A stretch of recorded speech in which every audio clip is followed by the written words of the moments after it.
Hello दोस्तों, एक बार फिर स्वागत है आपका हमारे चैनल पर। दोस्तों, बुद्ध ने हमें समय समय पर अपने ज्ञान और तर्क से बताया है कि जरूरी नहीं कि अच्छे लोगों के साथ हमेशा अच्छा ही होगा। बुद्ध की यह कहानी से आप जान पाओगे कि अच्छे लोगों के साथ ही बुरा क्यों होता है। स्वार्थी यानी कि स्वयं का अर्थ। जो इंसान स्वयं का अर्थ जानना चाहता है, जो खुद को समझना चाहता है, क्या वो इंसान आपकी नजर में गलत है? हम जब भी किसी को स्वार्थी कहते हैं तो उसका मतलब तो यही होता है कि वो आदमी स्वयं का अर्थ समझना चाहता है, तो वो गलत कैसे हुआ? स्वार्थी शब्द दुनिया और समाज की नजर में एक अलग ही नजर से देखा जाता है। अक्सर हम अपने आसपास इसे बहुत से लोगों को देख सकते हैं जो स्वभाव से बहुत अच्छे प्रतीत होते हैं, मतलब कि सब लोगों की मदद करते हैं, सबको खुश रखते हैं। लेकिन इसके साथ हमने ये भी देखा होगा कि इसे लोग जो दूसरों की मदद करते हैं वो दुखी नहीं अधिक रहते हैं, और को लोग स्वार्थी होते हैं वो फलते फूलते चले जाते हैं। तो इसे में परमात्मा की सत्ता पर उंगली उठाना लाजमी बनता है। लेकिन अगर ये सत्य है तो हमें कौन सा मार्ग अपनाना चाहिए? तो क्या हम भी दूसरों के जैसे बन जाए? पता नहीं आप में से कितने लोग मानते हैं कि अच्छे लोग अपने जीवन में बहुत दुखी रहते हैं, लेकिन इसके पीछे के सत्य कथन क्या है? अगर हम इसके पीछे का सत्य न तो जान पाए और नहीं पहचान पाए तो कहीं न कहीं हमारा अवचेतन मन बुराई की तरफ चला जाएगा। इसलिए अपने मन में इसे विचार पंपने से पहले इस बात की पूरी सच्चाई पता कर ले, ताकि भविष्य में आपको अपने अच्छा होने पर पछतावा न हो। आज की जो बोध कहानी जो मैं आपको सुनाने वाला हूँ, उसमें आपको 5 ऐसे तरीके पता चलेंगे जिसके माध्यम से अगर आप कर्म करते हैं तो आप अच्छे कर्म भी कर पाएंगे और दुखी भी नहीं होंगे। एक गांव में रवि कुमार नाम का एक युवक रहता था। उसका भरा पूरा परिवार, उसके 2 बच्चे थे, उसकी पत्नी थी। लेकिन उसके माता पिता इस दुनिया से चल बसे थे, इसलिए पूरे परिवार की जिम्मेदारी उसी के कंधों पर थी। बालक अपनी पढ़ाई करते थे और उसकी पत्नी अपने घर के कामों के साथ साथ पशुपालन एवं दूध बेचकर अपना घर चलाती थी। और रवि राजमिस्त्री का काम करता था। बहुत ही मेहनत भरा काम था। पूरे दिन काम करता तो रात को थक कर घर वापस लौटता। लेकिन इतनी मेहनत करने के बाद भी रवि को गांव का कोई भी आदमी मदद के लिए बुलाता तो रवि भी कभी भीमना नहीं करता था। उसके जीवन का एक ही लक्ष्य था, अगर मैं दूसरों की मदद करूंगा तो ईश्वर मेरा साथ जरूर देगा, परमात्मा मेरे साथ कुछ बुरा नहीं होने देगा। रवि अपने इस सिद्धांत पर इतना विश्वास करता था कि अगर कोई बाहर का आदमी उससे मदद मांग ले तो वह अपने घर का कार्य भी छोड़कर उस आदमी की मदद करने के लिए पहुंच जाता था, जिसकी वजह से उसकी पत्नी बहुत परेशान रहती थी। वो हमेशा रवि को समझाने की कोशिश करती रहती थी कि सबसे पहले अपना काम करो, अपने परिवार को देखो। 2 बच्चे हैं हमारे और फिर भी तुम दूसरों के काम करने में लगे रहते हो। अरे अपने घर को तो संभालो, अपना घर तो संभल नहीं रहा, दूसरों की मदद करने चले फिरते हो। और जब ऐसी ऐसी बातें रवि के कानों में पड़ती तो उसके दिल में कांटा चुभने लगता था और उन दोनों में लड़ाई झगड़ा शुरू हो जाता था। अक्सर उनके लड़ाई झगड़े का यही सबसे बड़ा कारण होता था। लेकिन न तो रवि अपने आप को बदल पाया और न ही उसकी पत्नी बदल पाई। इसी वजह से आए दिन उनके घर में क्लेश होता रहता था। जहाँ तक उस गांव वालों की बात थी तो वो रवि के स्वभाव को जानते थे और वो जानबूझकर जो काम आसान भी होता था उस काम के लिए भी वो रवि को बुलाते थे ताकि उन्हें काम मेहनत करनी पड़े। कहने का अर्थ यह है कि गांव वाले रवि की इस कमजोरी का फायदा उठाते थे और सब उसके पीठ पीछे उसका मजाक उड़ाते थे, उसे बेवकूफ कहते थे। एक दिन रवि की पत्नी अचानक बहुत अधिक बीमार पड़ गई। रवि से जो कुछ भी सेवा हो सकती थी उसने वो सब अपनी पत्नी के लिए किया। उसने गांव के वैद्य को बुलाकर अपनी पत्नी की जांच करवाई, लेकिन ये रोग उसकी पकड़ के बाहर था। इसलिए वैद्य जी ने कहा कि तुम अपनी पत्नी को नगर में जाकर किसी बड़े वैद्य को इसकी जांच करोगे तो शायद तुम्हारी पत्नी की जान बच जाए, इसलिए तुम जल्द से जल्द नगर पहुंचने की व्यवस्था करो, नहीं तो तुम्हारी पत्नी के प्राण संकट में पड़ सकते हैं। ये सुनकर रवि के पैरों तले जमीन फिसल गई। उसने ये नहीं सोचा था कि उसकी पत्नी के प्राण संकट में पड़ जाएंगे। वो सोच रहा था कि कोई साधारण सा रोग होगा जिसका इलाज हो जाएगा, लेकिन जब उसने वेद जी की बातें सुनी तो वो घबरा गया कि अब पत्नी को नगर तक कैसे लेकर जाए, क्योंकि उसके पास इतना धन नहीं था कि वो अपनी पत्नी के लिए एक बैलगाड़ी करके उसमें अपनी पत्नी को लिटाकर नगर में ले जा सके। उसकी पत्नी की हालत बिल्कुल चलने की भी नहीं थी,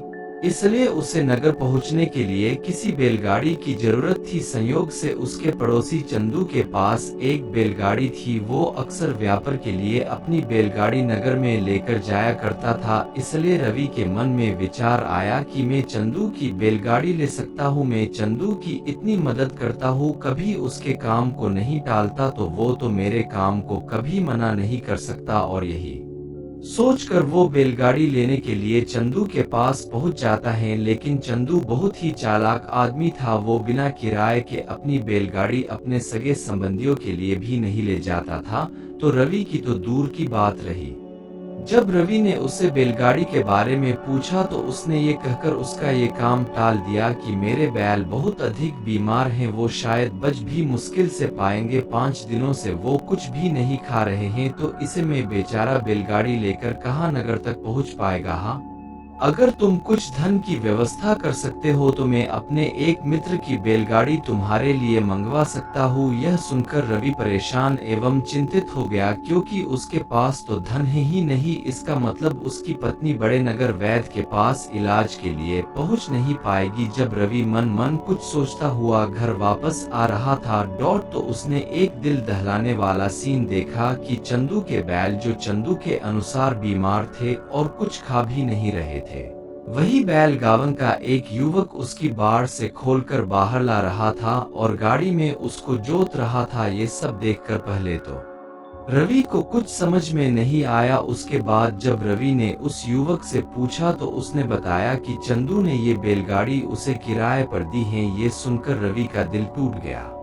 उसने कभी सपने में भी नहीं सोचा था कि उसका सबसे अच्छा मित्र चंदू उसके साथ ऐसा कर सकता है। हालांकि ये इस बात पर दुखी होने का वक्त नहीं था, इसलिए रवि वहां से जल्दी लौट जाता है और गांव के ही एक सेठ के पास जाकर कुछ धन उधर लेकर चंदू को दे देता है। चंदू अपने मित्र की बैलगाड़ी मंगवा देता है, जिसके बाद वो अपनी पत्नी को लेकर नगर में वैद्य जी के पास ले जाता है। जब उसकी पत्नी का इलाज चल रहा था तो रवि यही सोच रहा था कि एक वो दिन था कि चंदू की बेटी बीमार हो गई थी और चंदू यहाँ पर नहीं था, तो मैं पूरी रात वैद्य जी के पास उसके लिए बैठा रहा था, उसकी देख रेख की थी, उसकी सेवा की थी। इतने दिनों तक चंदू नहीं आया था, तब मैं ही उसके परिवार की देखरेख किया करता था। हाय कैसे दुर्भाग्य हैं ये, जिसके लिए मैंने इतना कुछ किया, उसने एक बैलगाड़ी देने मुझे मना कर दिया, और वो भी तब जब मेरी पत्नी बीमार जिंदगी और मौत के साथ खेल रही है थी। कुछ देर बाद वैद्य जी बाहर आकर रवि को एक बहुत बड़ी खबर देता है।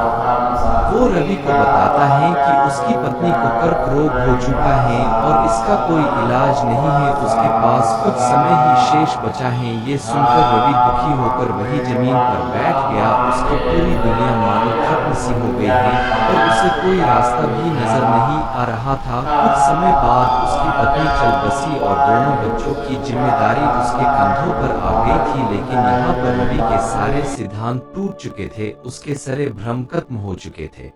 अब उसके दिमाग में बस एक ही बात थी कि अच्छा कर्म करने से परमात्मा साथ नहीं देता, बल्कि बुरे लोग फलते फूलते हैं, और इस बात का मैं सबसे बड़ा गवाह हूँ। ये विचार अक्सर उसके दिमाग में चलते रहते थे और इसी वजह से उसका मन धीरे धीरे संन्यास्त हो गया, देश दुनिया से दूर हट गया। और एक दिन ऐसा भी आया जब वो अपने बच्चों को अपने रिश्तेदारों के पास छोड़कर इस देश दुनिया को त्याग कर एक सन्यासी बनने के लिए घर से निकल पड़ा।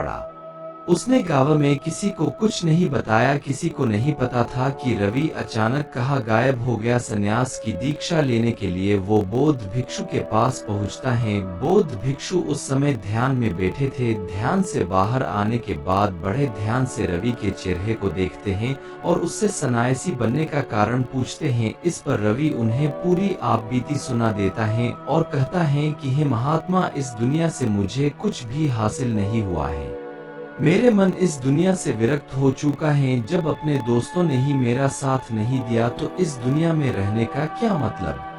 और इसी वजह से मैं सन्यासी बनना चाहता हूँ। ये सुनने के बाद बौद्ध भिक्षु ने उपदेश देना शुरू किया। उन्होंने कहा कि बेटा, जीवन से विरक्त होकर सन्यासी बनना तुम्हें परम सुख तक कभी नहीं पहुँचा सकता। तुम दुनिया से अपने मन पर एक बोझ लेकर विरक्त हुए हो। तुम दुनिया से परमात्मा की खोज करने के लिए विरक्त नहीं हुए हो।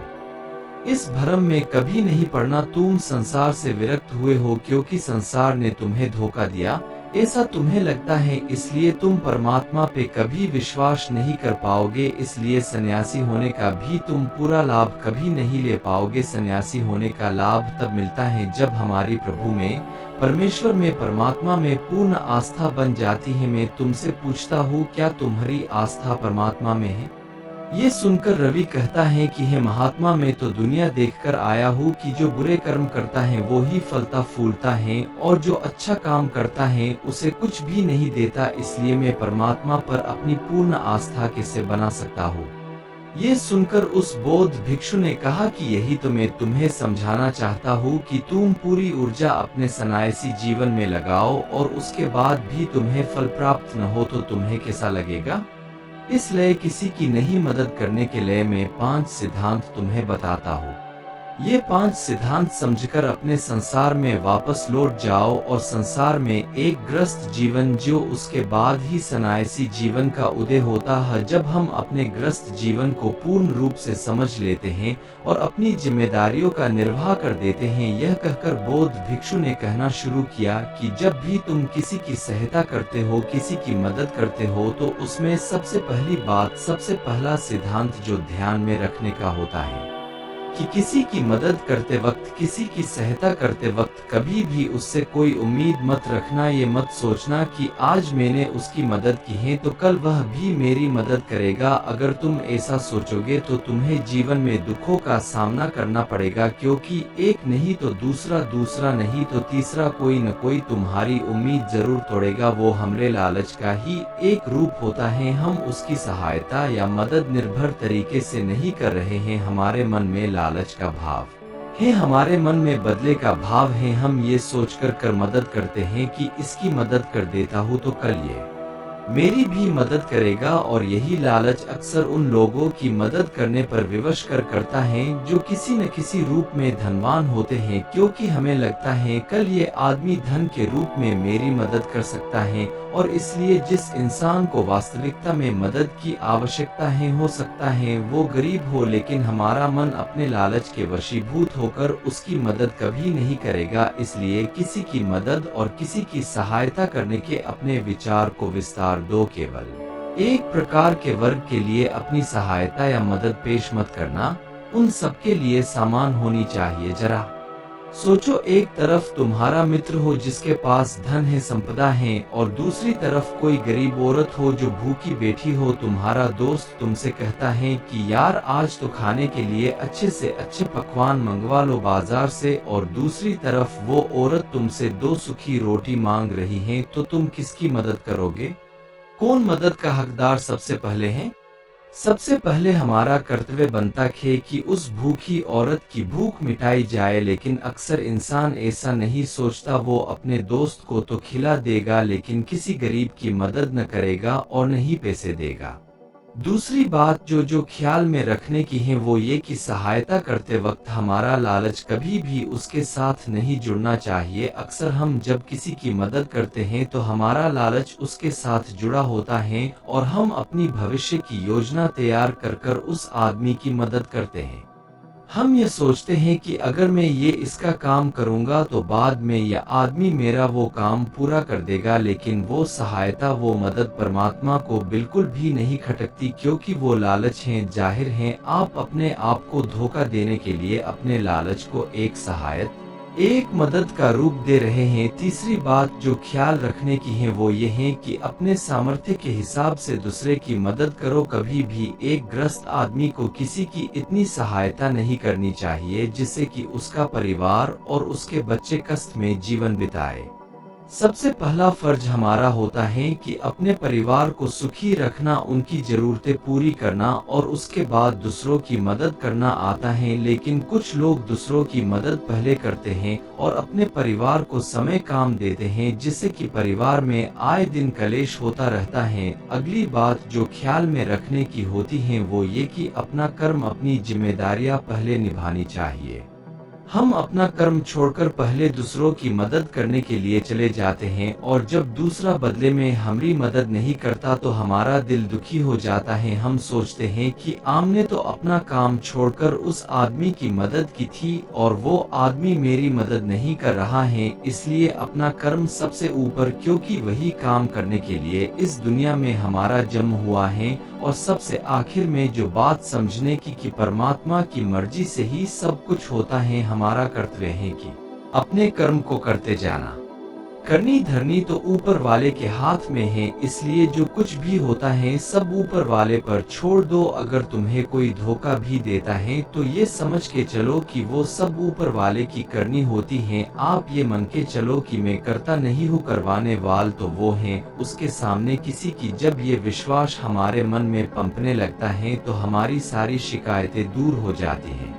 क्योंकि इस दुनिया में जो भी होता है अच्छे के लिए होता है, जो भी हो रहा है अच्छे के लिए हो रहा है और जो भी होगा अच्छा होगा। चाहे हमारी बुद्धि आज वर्तमान में इस सिद्धांत को न समझ पाए, लेकिन जीवन में कभी न कभी किसी न किसी मोड़ पर जरूर ये एहसास होगा कि जो हुआ था वो अच्छे के लिए ही हुआ था। इसलिए सारी शिकायत दूर कर दो और बस अपना कर्म करते जाओ, अपने ग्रस्त जीवन को पूर्ण रूप से झेलो और उसके बाद ही सन्यासी जीवन की नींव होती है। इसके बाद बौद्ध भिक्षु ने रवि को कहा कि वापस अपने गांव लौट जाओ, अपने बालकों को वापस लेकर आओ, दूसरी शादी कर लो, लेकिन बच्चों का पालन पोषण अच्छे तरीके से करो। यह सुनकर रवि अपने बालकों के साथ अपने गांव लौट जाता है। गांव में किसी को खबर नहीं थी कि रवि कहाँ पर गया हुआ था और वो क्या ज्ञान लेकर वापस लौटा है। लेकिन अगले दिन सुबह सुबह गांव वालों ने रवि के चेहरे पर एक अलग ही चमक, एक अलग ही आभा पाई।